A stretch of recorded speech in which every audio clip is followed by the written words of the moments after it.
हरे कृष्णा। भाद्रपद कृष्ण अष्टमी को श्री कृष्ण जन्माष्टमी कहते हैं, क्योंकि इसी दिन भगवान नारायण श्री कृष्ण के रूप में पृथ्वी पर अवतरित हुए थे। इसी तिथि की घनघोर अंधेरी रात को रोहिणी नक्षत्र में मथुरा के कारागार में वासुदेव की पत्नी देवकी के गर्भ से भगवान श्री कृष्ण ने जन्म लिया था।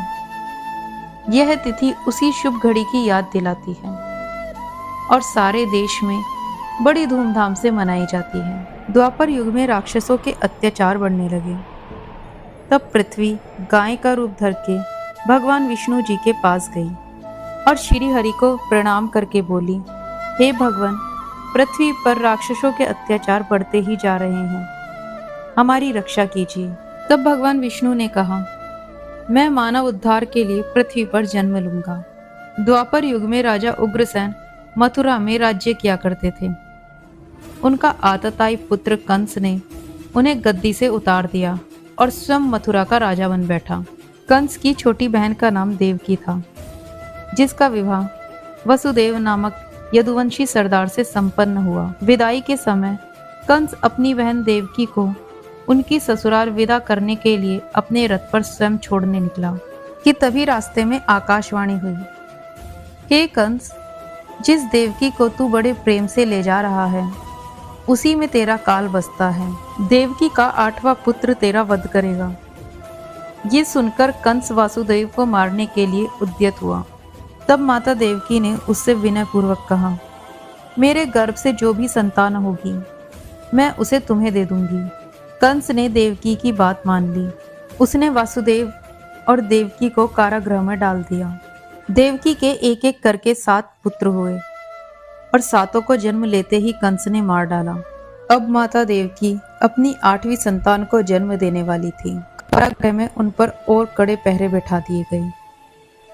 उसी समय बाबा नंद की पत्नी यशोदा मैया को भी बच्चा होने वाला था। उन्होंने वसुदेव और देवकी जी के दुखी जीवन को देख उनकी 8वीं संतान की रक्षा का उपाय सोचा। जिस समय माता देवकी ने अपने 8वें पुत्र को जन्म दिया, उसी समय माता यशोदा ने एक कन्या को जन्म दिया। वो कन्या योग माया थी। जिस कारागृह में देवकी वासुदेव कैद थे, उसमें अचानक प्रकाश हुआ और उनके सामने शंख चक्र गदा पद्म धारण किए हुए चतुर्भुज रूप में भगवान श्री हरि प्रकट हुए। वे भगवान के चरणों में गिर पड़े। तब भगवान ने कहा, अब मैं पुनः नवजात शिशु का रूप धारण करता हूँ। तुम मुझे इसी समय अपने मित्र नंद जी के घर गोकुल में छोड़ आओ और उनके यहाँ जन्मी कन्या को लाकर कंस को दे दो। इस समय वातावरण अनुकूल नहीं है, फिर भी तुम चिंता मत करना। उसी समय भगवान की कृपा से कारागृह के द्वार खुल गए। जागते हुए पहरेदार सो गए। तब वासुदेव जी ने नवजात शिशु के रूप में भगवान श्री कृष्ण को एक टोकरी में लिटाया और उस टोकरी को अपने सर पर रखकर कारागृह से निकल गए। अथाह यमुना को पार कर वासुदेव जी नंद जी के घर पहुंचे। वहां उन्होंने नवजात शिशु को यशोदा के साथ सुला दिया और कन्या को लेकर मथुरा आ गए। कारागार के द्वार पुनः बंद हो गए। पहरेदार जाग गए और जाकर कंस को सूचना दी। जब कंस को ये सूचना मिली कि देवकी ने अपनी 8वीं संतान को जन्म दे दिया है, उसने बंदी गृह में जाकर देवकी के हाथ से नवजात कन्या को छीनकर पृथ्वी पर पटकना चाहा, परंतु वह कन्या आकाश में उड़ गई और बोली, अरे मूर्ख, मुझे मारने से क्या होगा? तुझे मारने वाला तो गोकुल में जन्म ले चुका है, वह जल्द ही तुझे तेरे पापों का दंड देगा। कंस ये सुनकर क्रोध में आ गया। कंस ने भगवान कृष्ण को मारने के लिए अनेक दैत्य भेजे, परंतु श्री कृष्ण ने अपनी अलौकिक माया से सबको मुक्ति प्रदान की।